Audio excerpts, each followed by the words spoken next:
Hello there, this is Excutamore from London. Can you hear that? And there behind me, see if I can zoom, no I can't, there is St. Paul's Cathedral, or the dome thereof at least. As you can see, this film is in glorious wobbly vision, and since we are to talk about Shakespeare in London, I thought it would be nice to identify London for you and then to turn round in glorious wobbly vision, and now over my other shoulder is the Globe Theatre.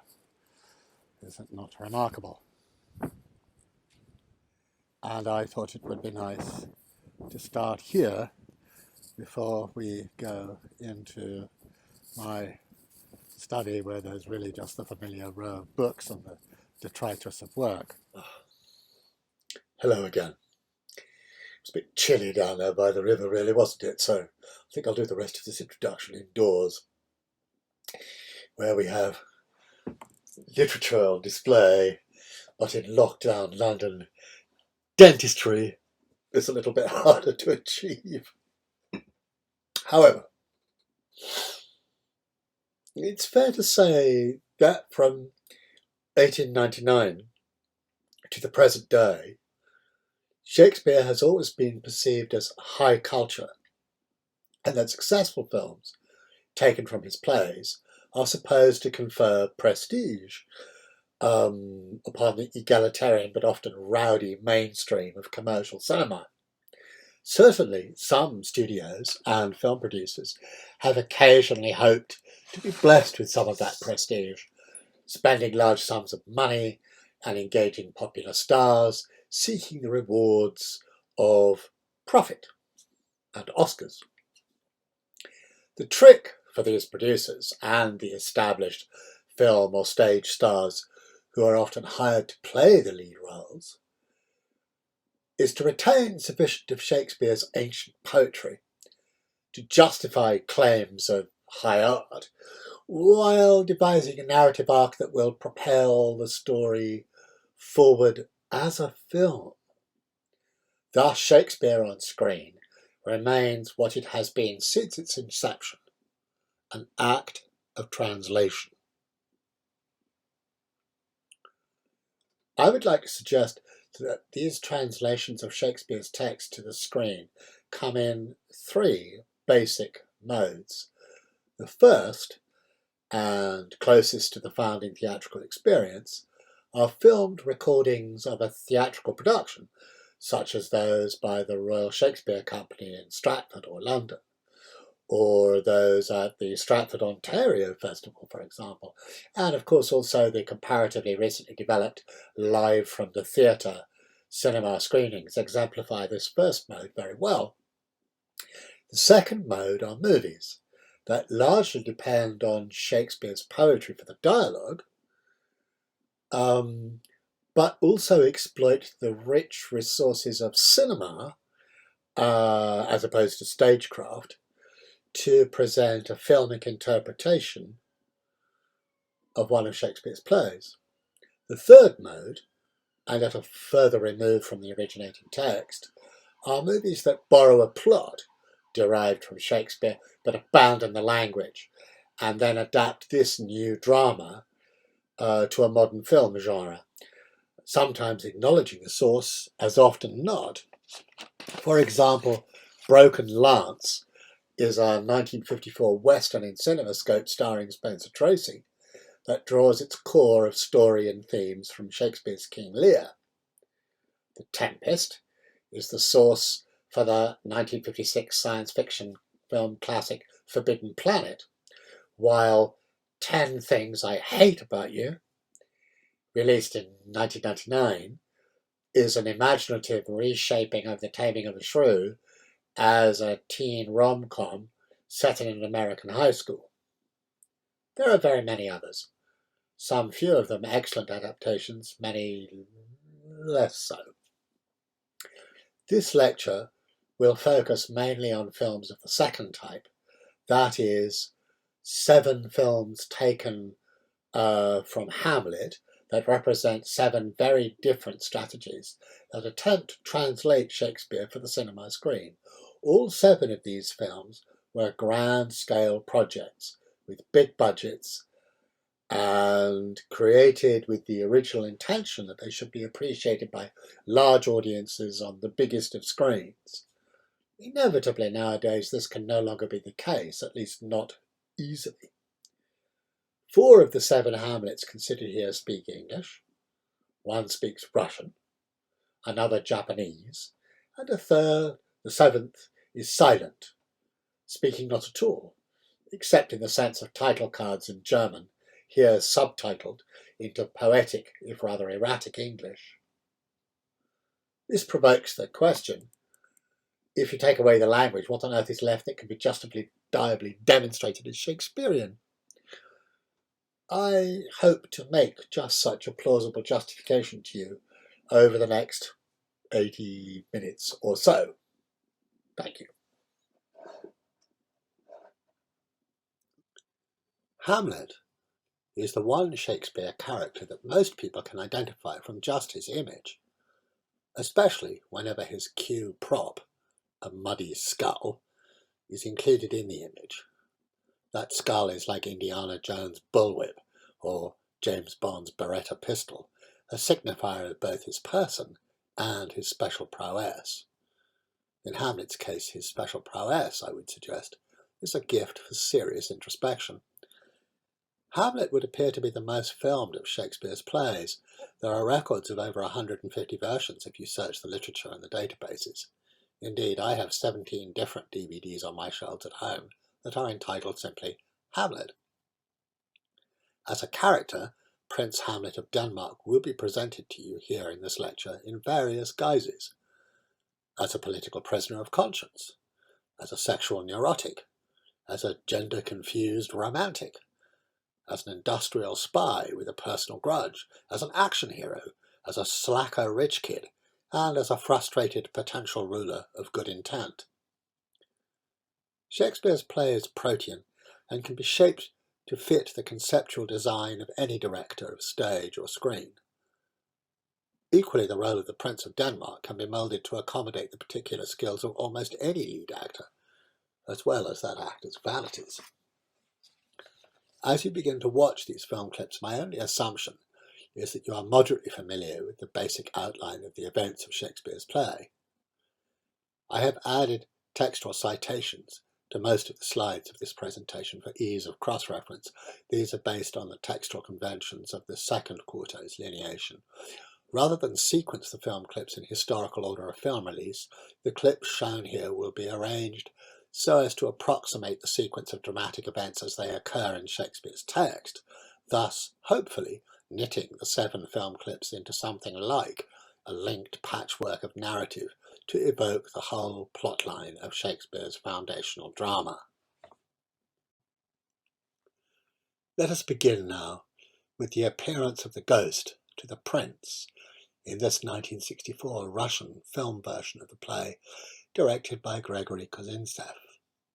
Don't worry, subtitles will be on the clip when it gets here. It is a stormy night as 2 men walk under an archway outside the castle. Nearby, Prince Hamlet is already following his father's ghost. The prince is played here by a leading Russian actor of his day, Innokenty Smoktunansky. Here are 2 questions for you to focus on as you watch this first clip.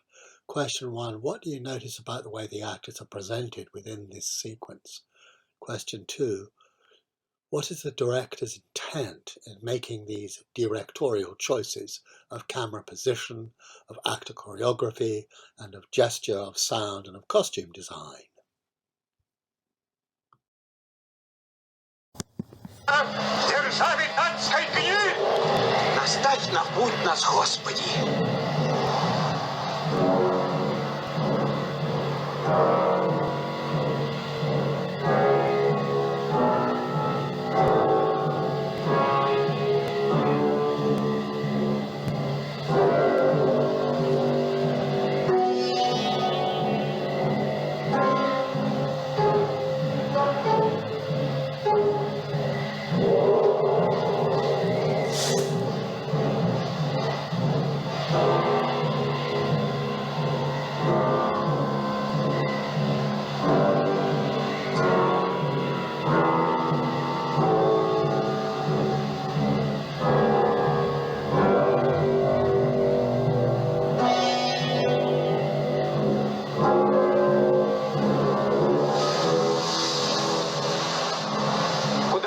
же.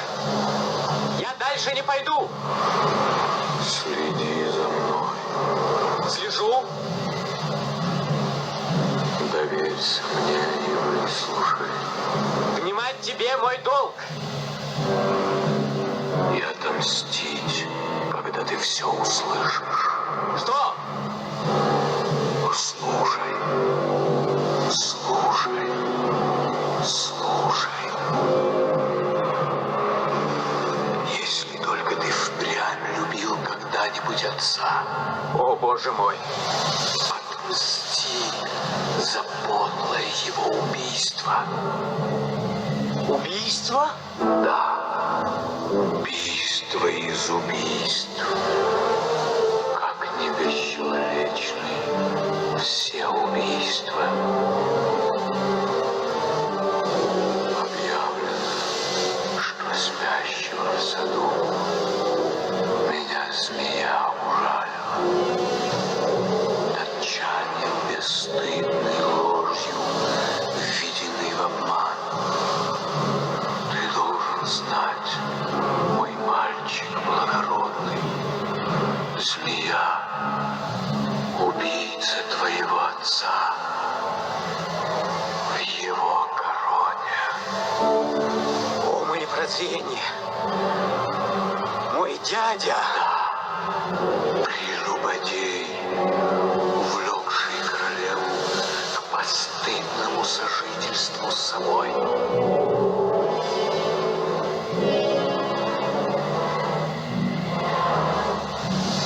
Но тише, ветром утренним пахнуло. Потороплюсь.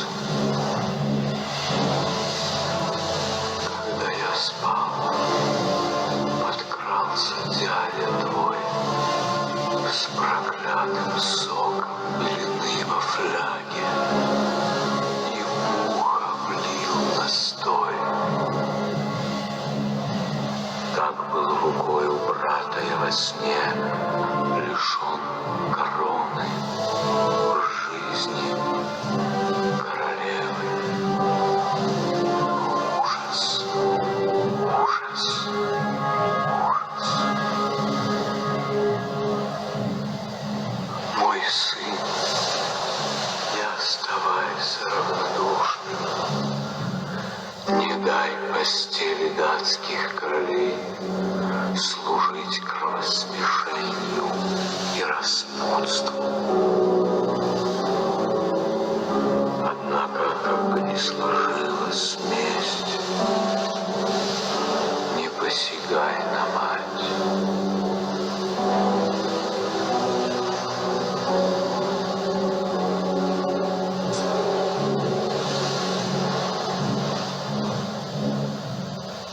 Теперь прощай.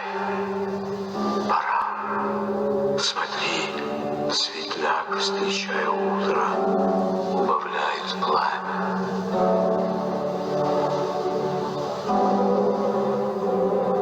Прощай. Прощай. И помни обо мне.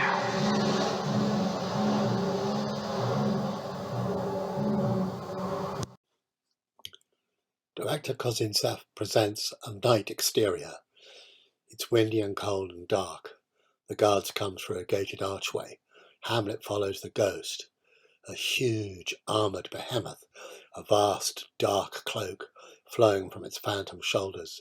He overshadows Hamlet altogether.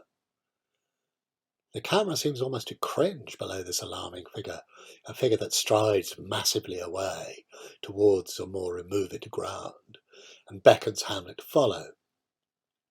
The ghost father's voice is bass and yet loud with sonorous echo. This serves to amplify quite literally the dead king's portentous message to his transfixed son, the prince who waits below. The ghost of the dead king intones first the horrific tale of his murder and then lays upon his trembling son his dire task of revenge. Hamlet is often quite near the bottom of the long and narrow cinemascope frame, and indeed, by the end of old King Hamlet's dread recitation, even young Hamlet's face has been bisected by the frame. Then the camera turns out towards the seascape beyond and pans left across the sea and skyline on the ghost's parting words, "Remember me." My first question before the clip was, what did you notice about the way the actors were presented within the frame? I hope I've already offered a possible answer to that first question.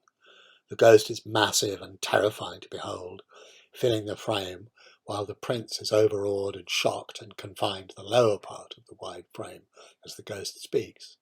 The second question was, why stage it this way? A shallow answer would be that if the ghost wasn't impressive, then the prince's credibility will seem foolish at best, and thus the ensuing drama could be unlikely to command our serious attention. Perhaps also ghosts are not quite so readily an object of fear to many of us today, but 400 years ago many of Shakespeare's audience would have needed little persuading of at least the possibility of supernatural visitations such as this. And so I suggest that, in our more secular age, it is this sense of dread that Kozinstev seeks to evoke for us. Interestingly, this scene, staged on ruined battlements, is one of the very few in this film which is set outside the dark, grand rooms within the castle of Elsinore. Kozintsev's overall interpretation of the Hamlet plot is to see the prince as a man being spied on by almost everyone within the castle, and so, by implication, he is a man trapped within the corrupt state that his Denmark has fallen into. Kozintsev's script was approved by the censors of the Khrushchev era, which, post-Stalin, wanted to present itself as a more liberal regime and one that allowed more public commentary, if not quite criticism, of the state's political affairs. Hamlet here is trapped in a social world of privilege where none can be trusted. Outside the castle, there are very brief glimpses of apparently displaced and almost shelterless peasants. Within, all is flattery and betrayal.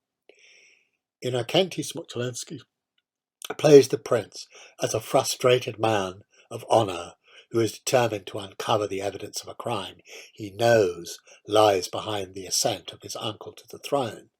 This Hamlet is almost a moral revolutionary in the making. For him, Elsinore is clearly a prison. In this film's opening minutes, as Hamlet had arrived at the castle and ridden in, the huge iron grille of the portcullis was lowered with a clang, and the drawbridge pulled up after him, with a loud rattle of chains and a groaning of heavy wood, so establishing a mood of entrapment and sombre finality that will prevail. Of course, there is not a word of Shakespeare to be heard in this film, but the translation into Russian was made by Boris Pasternak, and the English subtitles seem to offer a fair approximation of the second quarto text on most occasions. There is also the expressive music by Shostakovich, which helps to knit all this together fluently. What is different here is a bleakness under the hysteria, a sense of stasis and desperation that is almost collective rather than just the intellectual overexcitement of a passionate young man of privilege. This Hamlet suggests to us by film's end that there is a larger misery beyond the prince's personal grief, great though that is. For director Kozintsev, Hamlet's final failure to right the political wrong within the state of Denmark is his prince's true tragedy.